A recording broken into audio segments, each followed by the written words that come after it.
Silver and gold have I none, but such as I have, I give unto you. Famous lines by Peter. To a man begging on the street corner for money. Some more things for you to ponder. Link this with the thought, but Jesus said, if you receive a prophet in the name of a prophet, you would receive the reward of the prophet. Now, for those of you who can't accept that there are prophets today, which I'm not claiming to be one, he goes on to say, receive a righteous man in the name of a righteous man, and you have received a righteous man's reward.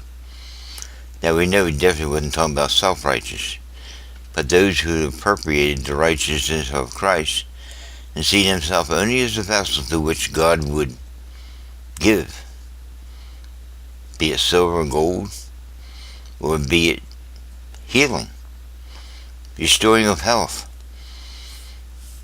Vessels only. That's all we are. And anyone that seeks to do that independent from God, you don't want to do that. It has to come from the Lord. You'll check your motives and intents of the heart. Why would you give to someone? Paying people? I got caught doing that. Started trying to pay people to listen to my YouTube videos. Imagine that. Going to get hit, say you'd pay people to listen to your videos. Ah, Lord. He checks your motives and intents of the heart. Has to come with him. James says it. All good gifts come down from the Father, where there's no turning nor variance. I mean, no shade of ill intent or secret motive as to why you do what you do. God says, give, you give, then you walk away. And don't wait for a recognition. He that expects no gratitude shall not be disappointed. You want to be disappointed? Give with expectancy of return. Share your natural love. I'm fond of you, so I'm going to give you something. But if you don't give me recognition for it, I'm not fond of you no more. Your motives stick out like a sore thumb as to why you gave. I've recently done that, and I don't like sharing this because it sounds like you're boasting and bragging, which I'm not, but I have to share it in order to make a point. Lord had me start a PayPal account some time ago and put money in there. But I used it to buy things off the web. This is a convenient way of doing it without giving up your bank account. And one day he had me put money in there. I think, well, I'm not shopping. Why should I do it? I should just put money in there. I put money in there. Then here comes a dear sister in Christ. Had some hard times. Needed a few dollars. I mean, she didn't want to get rich off this. She even hesitated to ask him for money. Make your request be known to the Lord. God already told me ahead of time before, by telling me to start the PayPal account, put money in there, without even knowing that she would need that money. So when she expressed it, which she hesitated doing that, all I did was take the money that I put in there and send it to her. Another dear sister in Christ the same way. Do you give out of the fact that you're going to question as you're giving it to them? Understand, I'm prompting the Lord to do that before I even hear of people's needs. Because word gets out that you're giving away money. Everybody line up your gate trying to get some free money. That isn't why it's done. I always keep money there. I'm not a whole lot of money. But little silver and gold I have, or money that I have, I put a few $100s in there. And I let it sit there. As God sees the need. He's prompted you to put the money there. So is it me doing that? See, if somehow your hand gets in it, if the left hand begins to find out what the right hand is doing, then you try to rob God of the glory. So that isn't what I'm trying to do. Like I said, if you do that, if you're a child of God, read Hebrews chapter 12. Whom the Lord loves, he'll discipline, correct, and guide. He'll correct you for that. You don't get caught doing that. You have to come to a clear view, perspective, that you're nothing but a channel to which God will work, a vessel. Vessels only of his blessing. We sing about it. How can you be a blessing, a channel to which God can work, if you don't listen to him to prepare for that giving? Here's a person in need. Like we think of the poor. Now you read Paul's statement. I forget what book it was in. If I have to think about it, I'll post it up here on the web here. He says to a group of people that were just known to be notoriously lazy. He said, if you don't work, you don't eat. Boy, that's being cruel. Because Jesus had said, the poor you will have with you always. Now, understand, there are circumstances in some people's lives that's only temporary, and they really need assistance. They're not on the dole, sitting there trying to get all the freebies they can get, which we find people doing today. I remember one time I got involved with a business, and a young woman that was on welfare and stuff like that had hoped to get into this business to make some money. So she started making a little bit of money, and she got scared. I said, what's wrong? She says, well, if I make so much money here, I'd have to give up my welfare. I said, good. She quit. Stayed on social welfare. Wouldn't start her own business for fear she'd lose the freebies. You say, well, that was crazy. Now, you can get into that trap. No, it was set up in this society for those that were in need to help them get into life and get a restart. Help you out.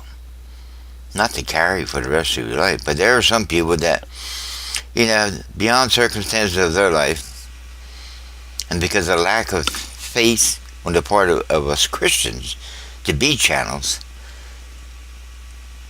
or in a poverty-stricken state, and may never get out for the course of their whole life. Is it their fault? Well, you can blame them, not blame them, but then you wonder, where's the Christian at? He that sees his brother in need and shuts up his bowels of mercy. How dwells the love of God in there? Remember that thing we were talking about love? Two Greek words. One is agape love, the other is phileto.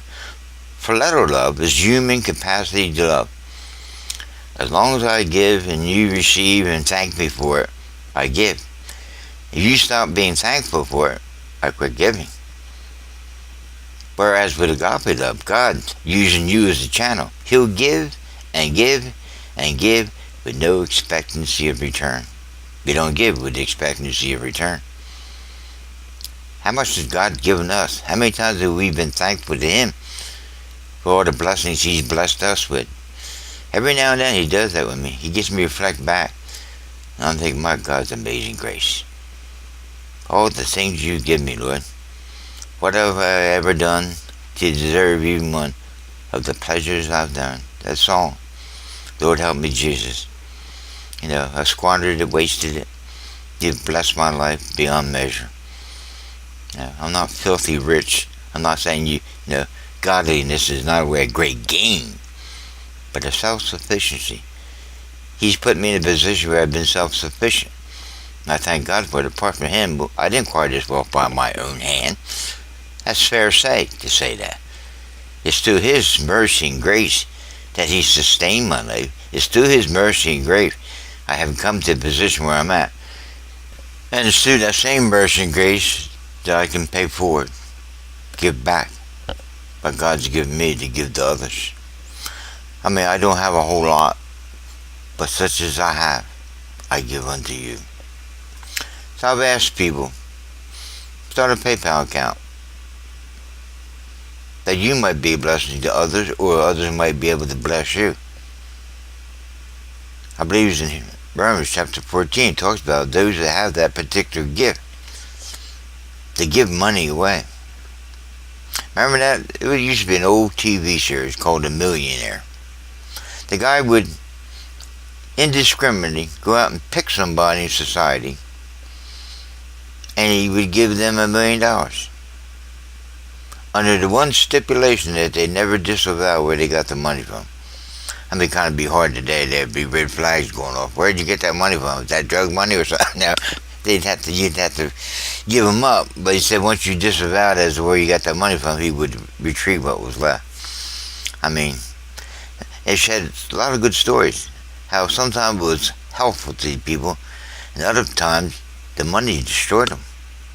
You see here people win the lottery. Some people it's helpful. Other people, it destroyed their life, destroyed their marriages. So money isn't necessarily always the solution to life. They say the root of all evil is the love of money. I mean, you can love money, not have it. Or you have money and hoard it. Give it out. I mean, you don't give it out and neglect your kids. You see people do that to be pompous and self-righteous. Give all the money up to the church and sit there tithing their money and give it to some guy selling a handkerchief or something. That's stupid. Thinking God's going to bless them. God's going to bless you with some wisdom, some knowledge. And don't be so ignorant. He that neglects his family is worse than an unbeliever. Your wife and kids. God, through you as a vessel, will sustain their lives. And over and above that, he will help others. For you to help them to help themselves. To the grace of God. Now, I had to say this. That's a famous quote that a lot of people use and misunderstand what it's saying. They say, God helps those that help themselves. No, you misunderstand. God helps those who cannot help themselves. And that's an avenue to which those who can be channels that have that particular gift should be able to give. And give. I mean, give it out. It comes back double fold. You can't give it away fast enough. Some people, if that isn't your gift and you're trying to mimic that, you're going to end up poor in poverty. You're meeting the needs of others and your house's roof is falling in. Meet your own needs. Don't neglect your own family responsibility. You're just caught trying to gain recognition. You can't buy recognition. It has to be given freely. And you don't sit around waiting for it. You get in, give what you get, and get out of Dodge. Let God do whatever he wants to do it. Don't sit there and look and listen for gratitude. Oh, they weren't grateful. I'm not going to give him no more. All right, go ahead and do that. If God has any love for you as a child of God, he'll discipline you for that. So, in closing, do something. Start a PayPal account. Not with expecting that you're going to get a lot of money, but see it as a ways and mean by which God may use you as a channel if he so chooses. It may not be your particular gift. That we can share it to one another. I mean, I wouldn't want to say that if I had 1,000 subscribers and I got all these comments on my YouTube videos. I don't get that many, thank God. So I can do that. Say do that. Start a PayPal account. Put some money in there, a little bit of money. Now you can use it to shop on the web. It's a convenient way of doing it. Also be a way to which you can give, or someone might be able to give to you as God leads them in their time of need. Set up that account. It's convenient. It's easy. So these are just some brief thoughts to ponder. I like doing these videos, and like I said, I popped up some of the Bible verses. Hopefully, when I put this video together. so you can see the reference to them. So God bless you.